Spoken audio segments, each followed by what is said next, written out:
Welcome everyone. I, Dr. Anjali Saxena, welcome you all. Dear learners, in today's session, we will discuss Leclanché cell. Leclanché cell, which is the example of dry cell, and we can say it is the example of primary cell. So, let's start the lecture.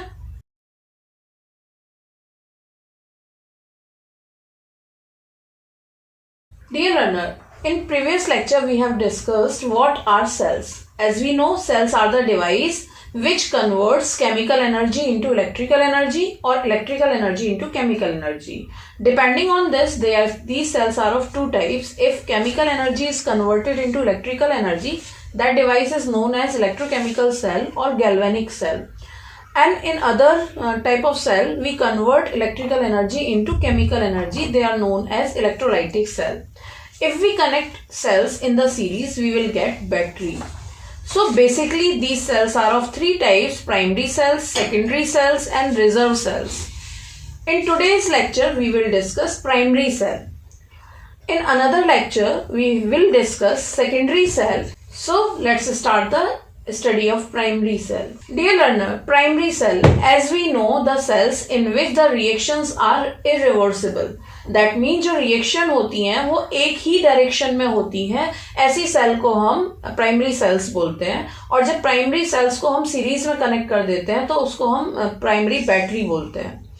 जो primary cells होती हैं उनको जब use किया जाता है तो वो डिस्चार्ज हो जाती हैं. जब वो कंप्लीटली डिस्चार्ज हो जाएंगी तो उनको रिचार्ज नहीं किया जा सकता, यानी कि डेड होने के बाद उनको यूज नहीं किया जा सकता. ऐसी सेल्स को हम प्राइमरी सेल्स कहते हैं. जबकि वो सेल्स जिनको हम दोबारा यूज कर सकें, क्योंकि उनमें जो रिएक्शंस होती हैं वो रिवर्सिबल होती हैं, फॉरवर्ड डायरेक्शन में भी होती हैं और बैकवर्ड डायरेक्शन में भी होती हैं. जब हम ऐसी सेल्स को यूज करते हैं तो वो डिस्चार्ज हो रही होती हैं, और जब हम उनको रिचार्ज करते हैं तो उनकी बैकवर्ड रिएक्शन हो रही होती है. ऐसी सेल्स को हम सेकेंडरी सेल बोलते हैं. तो अपने आज के इस लेक्चर में हम डिस्कस करने जा रहे हैं प्राइमरी सेल, जिसका एग्जाम्पल है dry cell. Dry cell, we can say dry cell is the example of primary cell, यानी कि इसमें जो रिएक्शंस होंगी वो एक ही डायरेक्शन में होंगी, फॉरवर्ड रिएक्शन होंगी. These dry cells are also of two types. First one is normal dry cell, which is also known as Leclanché cell, and another one is modified Leclanché cell, which is also known as alkaline cell. So, आइए start करते हैं dry cell की study. Dear learners, primary cell जो dry cell है, that is the example of dry cell, जैसा कि हम समझ चुके हैं. और ड्राई सेल में भी आज जो हम स्टडी करने जा रहे हैं वो लेक्लांचे सेल की स्टडी करने जा रहे हैं. ड्राई सेल और लेक्लांचे सेल ये वही सेल्स हैं जो हम मार्केट से लाते हैं पेंसिल सेल्स की फॉर्म में और अपने रिमोट्स और वॉल क्लॉक्स में यूज करते हैं. जैसे कि Eveready, Duracells, various variety की फॉर्म में ये अवेलेबल होते हैं. यही है हमारे ड्राई सेल और लेक्लांचे सेल. इनको ड्राई सेल कहते हैं क्योंकि इनमें कोई भी लिक्विड इलेक्ट्रोलाइट प्रेजेंट नहीं होता है. That's why they are known as dry cell. So firstly we have to study its construction, कि इसकी कंस्ट्रक्शन क्या होती है. डियर लर्नर्स, सबसे पहले सेंटर में एक ग्रेफाइट की रॉड होती है और ये ग्रेफाइट की रॉड सराउंडेड होती है MnO2 के पेस्ट से. ये जो पार्ट मैंने अभी तक बनाया है that works like a cathode. Now outer side of it a paste of NH4Cl and ZnCl2 is present. ये इलेक्ट्रोलाइट का वर्क करते हैं, ये भी जो भी पेस्ट है, और इस पेस्ट को थोड़ा सा थिक बनाने के लिए स्टार्च के ट्रेसेस भी यहाँ पर ऐड किए जाते हैं. इसके सराउंडिंग में एक माइक्रोपोरस लेयर होती है. ये लेयर कार्डबोर्ड की भी हो सकती है, ये पॉलीप्रोपाइलीन की भी हो सकती है. तो एक माइक्रोपोरस लेयर प्रेजेंट होती है. Now outer side of it एक कंटेनर प्रेजेंट होता है जिंक का. ये जो कंटेनर है जिंक का that works like a anode. तो यही है वो लेक्लांचे सेल, जिसको हम कुछ इस डायग्राम के थ्रू भी समझ सकते हैं. ये ग्रेफाइट की रॉड है जो कि कैथोड का वर्क कर रही है. सेंटर में ग्रीन पार्ट में जो हमको दिखाई दे रहा है वो कैथोड की रॉड है, जिसके ऊपर ये एक मेटल की कैप प्रेजेंट होती है. ये कैप ही हमें ऊपर दिखाई देती है सर्कल सर्कल की फॉर्म में. इसके दोनों तरफ ये सराउंडिंग में ये एक पेस्ट प्रेजेंट है जो कि MnO2 का पेस्ट होता है. दिस वन, ये जो है यहाँ पर MnO2 का पेस्ट अवेलेबल होता है. इसके बाहर की तरफ इस एरिया में NH4Cl और ZnCl2 का पेस्ट प्रेजेंट होता है जो कि इलेक्ट्रोलाइट का वर्क करता है. ये सराउंडेड होता है कार्डबोर्ड से, ये आपको ब्लैक लाइन यहाँ पर दिखाई दे रही है, दैट इज ऑफ कार्डबोर्ड, और वी कैन से पॉलीप्रोपाइलिन की माइक्रोपोरस लेयर होती है जो इसको लीकेज से बचाती है। इस सबसे बाहर की तरफ ये रैप्ड होता है, ये सराउंडेड होता है एक जिंक कंटेनर से जो कि एनोड का वर्क करने वाला है। ये नीचे के सेल का जो हम लाते हैं सेल, उसके नीचे का पार्ट है जो हमें प्लेट की फॉर्म में दिखाई देता है, जैसा कि आपको इस सेल में जो कि लेफ्ट साइड आपको दिखाई दे रहा है, उसमें नीचे वाला जो ये पार्ट है ये प्लेट की फॉर्म में हमें दिखाई देता है। तो ग्रेफाइट की रॉड वर्क करने वाली है कैथोड का, और ये जिंक कंटेनर वर्क करने वाला है एनोड का। हम जानते हैं जैसे कि एनोड पर हमेशा ऑक्सीडेशन होता है और इलेक्ट्रॉन रिलीज किए जाते हैं। ये इलेक्ट्रॉन इस इलेक्ट्रोलाइट जो कि NH4Cl और जिंक क्लोराइड है, इनके थ्रू ट्रेवल करेंगे और हमारे कैथोड पर जो कि है आपका ग्रेफाइट रॉड और MnO2, इन पर पहुंचेंगे और रिएक्शन कंप्लीट होगी। तो ये एक ही डायरेक्शन में रिएक्शन होगी, फॉरवर्ड डायरेक्शन में रिएक्शन होगी। यहाँ पर केमिकल एनर्जी को यूटिलाइज करके इलेक्ट्रिकल एनर्जी में कन्वर्ट किया जाएगा। So this is also example of electrochemical cell. तो ये एक सेल है जिसका कंस्ट्रक्शन हम कुछ इस तरीके से देख सकते हैं। सबसे पहले ग्रेफाइट की रॉड है जो कि कैथोड का वर्क करने वाली है और सेंटर में प्रेजेंट है। देन जो ग्रेफाइट की रॉड है that is surrounded by the paste of MnO2। Then NH4Cl और ZnCl2 का पेस्ट प्रेजेंट है और इसको थिक बनाने के लिए स्टार्च ऐड किया गया है। एक जिंक का कंटेनर है जो कि सबसे बाहर की तरफ प्रेजेंट है और एनोड का वर्क करने वाला है। एक कार्डबोर्ड की लेयर या पॉलीप्रोपाइलीन की लेयर प्रेजेंट होगी जो कि लीकेज से बचाने वाली है हमारे इस सेल को। तो ये है इसकी कंस्ट्रक्शन। आइए देखते हैं इसमें एनोड और कैथोड और सेल को किस तरीके से रिप्रेजेंट किया जा सकता है।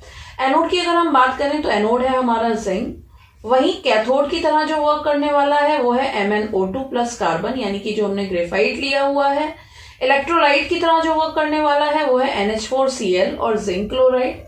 अब हम इस सेल को कैसे रिप्रेजेंट कर सकते हैं, हम जानते हैं हम लेफ्ट साइड हमेशा एनोड लेते हैं और राइट हैंड साइड हमेशा कैथोड लेते हैं। तो ये है हमारी एनोड और ये है हमारा cathode and this one is electrolyte. तो this is the representation of this dry cell और we can say Leclanche cell. Now what are the reaction which are involved in it. आइए देखते हैं इसको वन बाय वन। सबसे पहले हम देखते हैं रिएक्शन एनोड की। एनोड पर कौन सी रिएक्शन होने वाली है। हम जानते हैं एनोड पर हमेशा ऑक्सीडेशन होता है, तो जो हम रिएक्शन देखने जा रहे हैं वो हम ऑक्सीडेशन की ही देखने जा रहे हैं। देखिए जो जिंक है कंटेनर जो कि सबसे बाहर की तरफ प्रेजेंट है वो वर्क कर रहा है एनोड का, जो कि कन्वर्ट होने वाला है Zn++ में। अब यहाँ पर पॉइंट ये है, जो भी प्रोडक्ट बनेगा, इसको याद करने का तरीका या ट्रिक हम ऐसे समझ सकते हैं, जो भी प्रोडक्ट बनने वाला है वही आगे बढ़ के रिएक्शन करने वाला है। और ये जो रिएक्शन होने जा रही है ये बाहर से अंदर की तरफ यानी कि जिंक के कंटेनर से MnO2 की तरफ होने वाली है। तो सबसे पहले जिंक का कंटेनर है, फिर हमारा पेस्ट है NH4Cl और ZnCl2 का, देन MnO2 का पेस्ट है। तो ये रिएक्शन इसी सीक्वेंस में होने वाली है। सबसे पहले जिंक की रिएक्शन हुई और Zn++ में कन्वर्ट हुआ। अब ये जो Zn++ है that will react with NH4Cl। तो Zn++ रिएक्ट करने वाला है NH4Cl के साथ। जब ये NH4Cl के साथ रिएक्ट करेगा तो ये बनाएगा ZnCl2 + 2NH4+। ये है हमारे एनोड की रिएक्शन। अब इसको कंबाइन करके लिख देते हैं एनोड की रिएक्शन को। तो देखिए जरा देख लेते हैं, यहाँ पर ये Zn+ है तो Zn+ कट जाएगा, तो यहाँ पर रिएक्शन हम लिख सकते हैं Zn + 2NH4Cl + -2 electron gives ZnCl2 + 2NH4+। तो ये ब्लैक से लिखी हुई वो रिएक्शन है जो कि एनोड पर हो रही है। अब देखते हैं रिएक्शन एट कैथोड। कैथोड पर कौन सी रिएक्शन हो रही है। हम जानते हैं कैथोड पर हमेशा रिडक्शन होता है, तो जो हम देखने जा रहे हैं वो रिडक्शन रिएक्शन देखने जा रहे हैं। देखिए ये जो दो अमोनियम आयन है यही क्या करते हैं, ये अमोनियम आयन ही इलेक्ट्रॉन एक्सेप्ट करते हैं और हाइड्रोजन गैस रिलीज कर देते हैं। हम जानते हैं अमोनियम की अगर हम स्ट्रक्चर देखें तो एक H+ और NH3 इनके बीच में बॉन्ड होता है, कोऑर्डिनेट बॉन्ड होता है। तो ये क्या होता है, यही वीक पड़ता है और H2 गैस रिलीज हो जाती है। तो यहाँ पर अमोनिया गैस बनेगी, और हाइड्रोजन गैस बनेगी। तो अभी आप देख सकते हैं जिंक से हम NH4Cl पेज पे आए और NH4Cl पेज से अब हम आगे जाने वाले हैं MnO2 पर। तो ये जो MnO2 है that will react with this hydrogen gas and it will give water। तो ये बनाएगा Mn2O3 प्लस H2O। ये जो दोनों ब्लू से लिखी हुई रिएक्शन है ये कैथोड पर हो रही है, यानी कि ये रिडक्शन रिएक्शन हो रही है। कैथोड की रिएक्शन को अगर हम कंबाइन करके लिख लें तो ये हम लिख सकते हैं, हम देख सकते हैं ये हाइड्रोजन से हाइड्रोजन यहां पर कट हो जाएगा। तो ये लिखा हुआ है 2NH4 plus 2MnO2 plus 2 electron gives Mn2O3 plus 2NH3 plus H2O।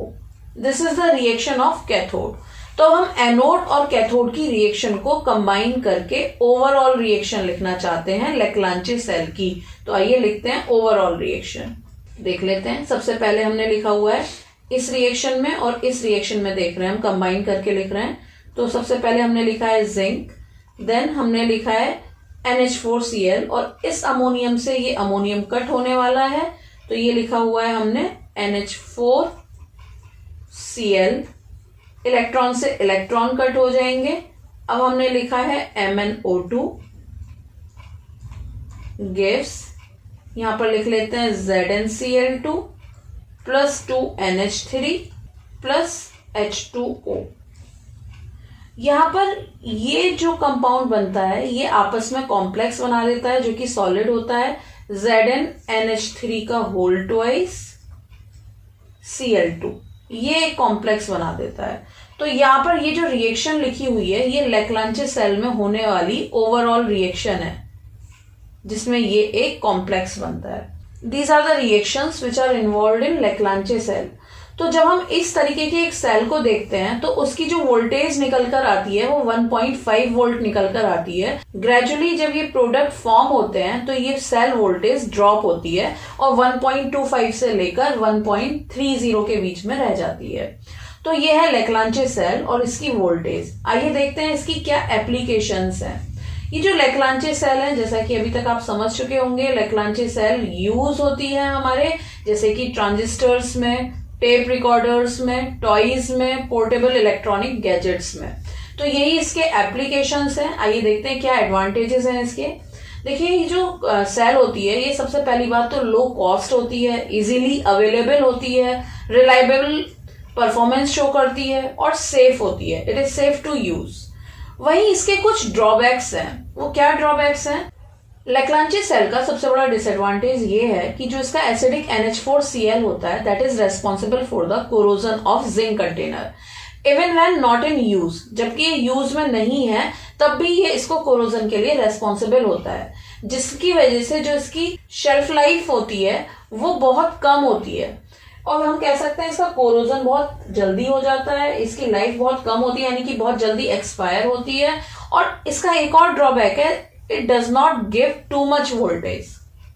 तो ये है लेक्लांचे सेल की application, advantages and disadvantages. But to overcome this disadvantages, specially the corrosion disadvantages जो है इसकी, इस लिमिटेशन को ओवरकम करने के लिए NH4Cl के प्लेस पर KOH यूज किया जाता है। तो जब हम इस लेक्लांचे सेल में, ये एक ड्राई सेल है, नॉर्मल सेल है, लेकिन जब हम इसमें NH4Cl के प्लेस पर KOH यूज करते हैं तो इस मॉडिफाइड लेक्लांचे सेल को हम एल्कलाइन सेल बोलते हैं। तो अब जो मेनली अवेलेबल है वो एल्कलाइन सेल अवेलेबल है।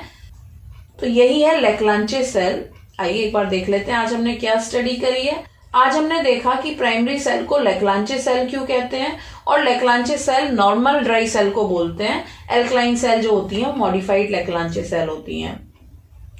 वहीं जब हमने इसकी स्टडी करी तो स्टडी करने में हमने पाया कि इसको ड्राई सेल क्यों कहते हैं, क्योंकि इसमें कोई भी लिक्विड इलेक्ट्रोलाइट नहीं है। उसके बाद हमने इसकी कंस्ट्रक्शन देखी कि कैसे कैसे मिलकर लेक्लांचे सेल बनती है। तो हमने देखा कि इस डायग्राम के थ्रू भी हमने समझा कि सेंटर में एक ग्रेफाइट की रॉड है जो कि कैथोड का वर्क करने वाली है। उसके बाहर MnO2 का पेस्ट है, उसके बाहर NH4Cl और जिंक क्लोराइड का पेस्ट है। देन आउटर साइड एक जिंक कंटेनर है जिसके बाहर कार्डबोर्ड की लाइनिंग प्रेजेंट है। तो जो रिएक्शंस हैं वो बाहर से अंदर की तरफ हम देखने वाले हैं। सबसे पहले जिंक अपने इलेक्ट्रॉन लूज करेगा और Zn++ बनाएगा। देन NH4Cl जो पेस्ट यहाँ पर अवेलेबल है वो इलेक्ट्रॉन वो Zn++ के साथ रिएक्ट करेगा, यहाँ से अमोनियम बनेगा। ये अमोनियम इलेक्ट्रॉन एक्सेप्ट कर यहाँ हाइड्रोजन गैस रिलीज करेगा। ये हाइड्रोजन गैस MnO2 के साथ रिएक्ट करेगी। तो बाहर से अंदर की तरफ हम रिएक्शन इनको समझ सकते हैं। तो सबसे पहले हमने ये देखा कि भाई एनोड क्या है, कैथोड क्या है, इलेक्ट्रोलाइट क्या है, सेल को कैसे रिप्रेजेंट किया जा सकता है। फिर हमने इसकी रिएक्शंस देखी। तो रिएक्शंस बहुत ही आसान है, देखने में थोड़ी बड़ी लगती हैं। रिएक्शंस बहुत ही आसान है, देखने में थोड़ी बड़ी लगती हैं, बट इसको हम इजीली याद कर सकते हैं। जिंक Zn++ में कन्वर्ट हो रहा है, वो NH4Cl के साथ रिएक्ट करके अमोनियम बना रहा है। तो ये एनोड की रिएक्शन हो गई, हमने कंबाइन करके लिख दिया इनको। अमोनियम 2 इलेक्ट्रॉन एक्सेप्ट करके हाइड्रोजन गैस बना रहा है। ये हाइड्रोजन गैस MnO2 के साथ रिएक्ट कर रही है। तो फिर हमने कंबाइन करके ओवरऑल रिएक्शन देखी, जिसमें ये वाला जो प्रोडक्ट था ये मिलकर एक कॉम्प्लेक्स बना देता है कुछ इस तरीके से, ZnNH3 2Cl2 की फॉर्म में। फिर हमने देखी कि हमारी लेक्लांचे सेल की क्या एडवांटेजेस हैं, क्या एप्लीकेशन है और क्या लिमिटेशन या डिसएडवांटेजेस हैं। तो फिर हमने देखा कि हम इसमें जो इसकी डिसएडवांटेजेस हैं उसको ओवरकम करने के लिए अमोनियम क्लोराइड को रिप्लेस कर दें KOH से, तो हमें मिल जाएगी मॉडिफाइड लेक्लांचे सेल, जिसे हम एल्कलाइन सेल के नाम से भी जानते हैं। सो आई होप आपको आज ये लेक्लांचे सेल समझ में आई होगी। अगर आपको ये वीडियो अच्छी लगी है तो लाइक, सब्सक्राइब, शेयर करना ना भूलें। और अगर आपको ये वीडियो पसंद आई है तो आप कमेंट बॉक्स में भी लिख सकते हैं। अगर आपकी कोई क्वेरी है तो भी आप कमेंट बॉक्स में मेंशन कर सकते हैं। Thank you very much for watching.